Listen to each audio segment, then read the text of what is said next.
नमस्कार. श्री स्वामी समर्थ. उद्या गुरुवार दिनांक 18 जूनला आहे गुरुपुष्य अमृत योग. या वर्षातील शेवटचा गुरुपुष्य अमृत योग. गुरुपुष्य अमृत योग हा अतिशय महत्त्वाचा योग मानण्यात आलेला आहे. ज्यावेळी पुष्य नक्षत्र गुरुवारी येते त्या दिवशी गुरुपुष्य अमृत योग येतो.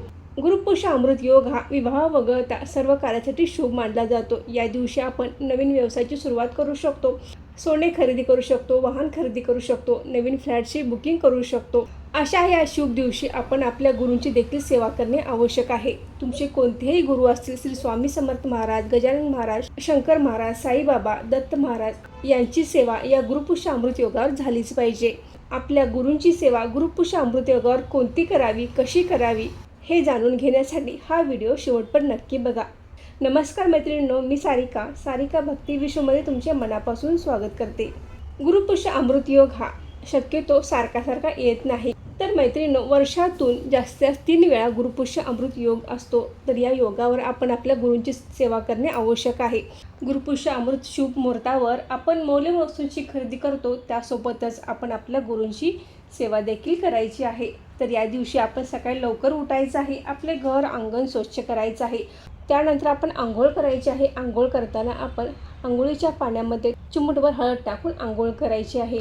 अंगणामध्ये सुंदर अशी रांगोळी काढायची आहे. त्याचबरोबर आपण उंबरठ्याला हळदीचे लेपन करायचं आहे. आपल्या घराच्या मुख्य दरवाजावर हळदीने स्वस्तिक काढायचं आहे. त्यानंतर आपण आपल्या घरातील देवपूजा करायची आहे.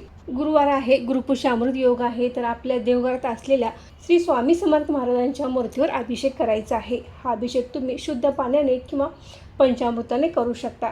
अभिषेक करत असताना आपण श्री सूक्त, पुरुष सूक्त, त्यासोबतच तुम्ही स्वामी स्तवन म्हणून देखील अभिषेक करू शकता.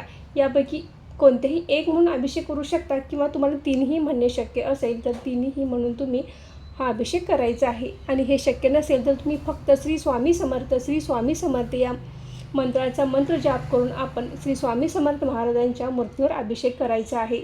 माता लक्ष्मीची मूर्ती असेल तर माता लक्ष्मीच्या मूर्तीवरही अभिषेक करायचा आहे. त्याचबरोबर या दिवशी विनायक चतुर्थी देखील आहे, तर गणपती बाप्पांच्या मूर्तीवर देखील आपण अभिषेक करायचा आहे. तुम्हाला देवपूजा केल्यानंतर लगेच शक्य असेल तर तुम्ही श्री स्वामी समर्थ सारामृताचे वाचन करू शकता. नसेल शक्य तर तुम्ही दुपारच्या वेळेत किंवा संध्याकाळी श्री स्वामी समर्थ सारामृताचे वाचन अवश्य करायचं आहे. महाराजांची ही सेवा अत्यंत प्रभावी आहे. आपल्याला रोज करणे शक्य होत नाही, तर आपण गुरुपुष्य अमृत योगावर आपण ही सेवा आवर्जून करायची आहे. त्यासोबतच तुम्ही श्री स्वामी समर्थ मंत्राचा 11 माळी जप देखील करायचा आहे. त्याचबरोबर तुम्ही इतर कोणत्याही गुरूंना मानत असाल तर त्यांचाही मंत्रजाप तुम्ही करायचा आहे. त्यासोबतच आपण दिगंबरा श्रीपाद वल्लभ दिगंबरा किंवा श्री गुरुदेव दत्त या मंत्राचा देखील तुम्ही मंत्रजाप करू शकता. सायंकाळच्या वेळी किंवा दिवसभरामध्ये शक्य असेल तर आपण आपल्या जवळच्या दत्त महाराजांच्या मंदिरात, श्री स्वामी समर्थ महाराजांच्या मंदिरात, मठात जाऊन दर्शन घ्यायचं आहे. जाताना आपण पिवळी मिठाई मंदिरात जाताना घेऊन जायचं आहे. तर ही मिठाई आपण तेथे उपस्थित असलेल्या लोकांना वाटायची आहे आणि महाराजांचा आशीर्वाद घ्यायचा आहे. तेथे बसून तुम्हाला शक्य असेल तर स्वामी समर्थ मंत्राचा जप करू शकता. शक्य असेल तर गुरुपुष्य अमृत योगावर सामूहिकरित्या श्री स्वामी समर्थ सारामृताचे वाचन जरूर करावे. मंदिरात, मठात करू शकता किंवा तुम्ही तुमच्या घरात देखील सामूहिकरित्या वाचन करणार असाल तर देखील चालेल. ही सेवा अत्यंत प्रभावी आहे. महाराजांची ही सेवा गुरुपुष्य अमृत योगावर जरूर करावी. गुरुपुष्य अमृत योगावर माता लक्ष्मी आणि भगवान विष्णूची देखील विशेष सेवा पूजा केली जाते. तर आपण या दिवशी महालक्ष्मी अष्टकम, सिद्धकुंजिका स्तोत्र, कनकधारा स्तोत्र यांचे देखील आपल्या वेळेनुसार तुम्ही पठण करू शकता. त्यासोबतच आपण भगवान विष्णूची देखील सेवा करायची आहे. म्हणजे आपण विष्णू सहस्रनाम वाचू शकता किंवा ओम नमो भगवते वासुदेवाय या मंत्राचा देखील तुम्ही या गुरुपुष्य अमृत योगावर मंत्रजाप करू शकता. तर मैत्रिणींनो, आजचा व्हिडिओ इथेच थांबवते.